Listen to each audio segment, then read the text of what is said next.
શું તમે ટ્રેન અથવા તો ફ્લાઇટમાં મુસાફરી કરી છે? તમારામાંથી મોટા ભાગના લોકોનો જવાબ હશે હા. હવે આમ જોવા જઈએ તો ટ્રેનમાં અથવા તો ફ્લાઇટમાં જ્યારે આપણે મુસાફરી કરીએ છીએ ત્યારે એકાદ સિચ્યુએશન એવી તો થઈ જશે કે જ્યાં ટ્રેન મોડી પડી હોય અથવા તો ફ્લાઇટ મોડી પડી હોય.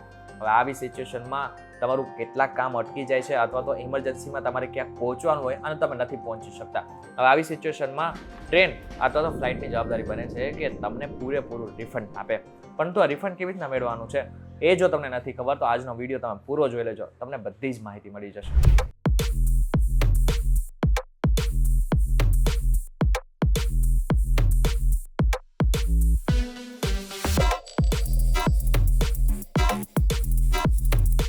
વેલકમ બેક ફોક્સ વીટીવી ગુજરાતી.com પર તમારું સ્વાગત છે. મારું નામ છે કરણ જોતા.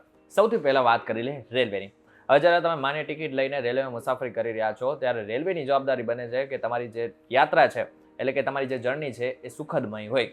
પરંતુ ઘણી બધી વખત એવું થતું હોય છે કે ટ્રેન જ મોડી પડી જાય. હવે આવી સિચ્યુએશનમાં કરવાનું છે શું?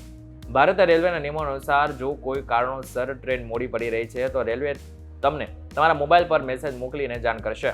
આ મેસેજ બાદ તમને ટ્રેન કેટલા કલાક મોડી પડશે અને તમારા સ્ટેશન પર ક્યારે પહોંચશે તેની જાણકારી આપવામાં આવે છે. આ સાથે રીશેડ્યુલ અને કેન્સલ જ્યારે ટ્રેન થાય છે ત્યારે પણ તમને SMS દ્વારા માહિતી આપવામાં આવે છે. જો કે તમે ઓલરેડી રિઝર્વ કરાવેલી હોય સીટ ત્યારે જ તમને આ બધી માહિતી આપવામાં આવે છે. તમે રિઝર્વ નથી કરાવેલી ત્યારે માહિતી નથી મળતી. આ સાથે 3 કલાક કરતાં જો ટ્રેન વધારે મોડી થાય તો તમને રિફંડ મળી શકે છે.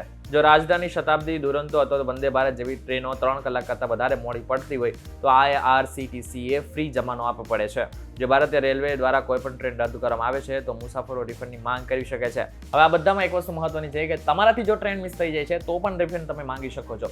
હવે આમાં શું કરવાનું છે? જો તમે 1 કલાક મોડા પડ્યા છો એટલે કે 1 કલાકની અંદર જ તમને ખબર પડી ગઈ છે કે તમારી જે ટ્રેન છે છૂટી ગઈ છે તો આવી સિચ્યુએશનમાં તમે રેલવે સ્ટેશને પહોંચીને TTR ફોર્મ ભરી શકો છો, જેની આગળ પછી પ્રોસેસ થવા લાગે છે અને તમને રિફંડ મળી શકે છે. જો મુસાફરે રેલવે સ્ટેશનના ટિકિટ કાઉન્ટર પરથી રોકડ ચૂકવીને ટિકિટ ખરીદી છે તો કેન્સલ થવા પર તેને તરત જ રોકડા આપી દેવામાં આવે છે. આ સાથે ટિકિટ IRCTC વેબસાઇટ અથવા તો એપ્લિકેશન દ્વારા ઓનલાઈન બુક કરવામાં આવી છે તો ટિકિટ ડિપોઝિટ રિસિપ્ટ એટલે કે TDR ફાઇલ કરવું પડશે અને લગભગ 90 દિવસની અંદર તમને રિફંડ મળી જતું હોય છે. હવે હજુ એક પ્રશ્ન થાય કે એકવાર ચાર્ટ તૈયાર થઈ ગયા પછી શું તમે ટિકિટ કેન્સલ કરાવો તો રિફંડ મળી શકે? હવે આનો પ્રશ્નનો જવાબ કંઈક એવી રીતના છે કે તમે રેલવે સ્ટેશને જઈને TDR ફોર્મ ભરી શકો છો. હવે એક TDR ફોર્મ ભરી ગયું ને પછી જ્યાંના રેલવે અધિકારી હોય ને એ નક્કી કરે છે કે તમને રિફંડ આપવું કે નહીં. હવે આ તો વાત થઈ રેલવેની, પરંતુ જે ફ્લાઇટ છે એ મોડી પડે ત્યારે તમારા શું અધિકારો છે અને તમને રિફંડ કેવી રીતના મળશે તેની વાત કરીએ. Directorate general of civil aviation એટલે કે DGCA ફ્લાઇટમાં મુસાફરી કરતા મુસાફરોને કેટલાક અધિકારો આપે છે. ફ્લાઇટ વિલંબ અથવા તો રદ થવાના કિસ્સામાં મુસાફરો આ અધિકારીઓનો ઉપયોગ કરી શકે છે.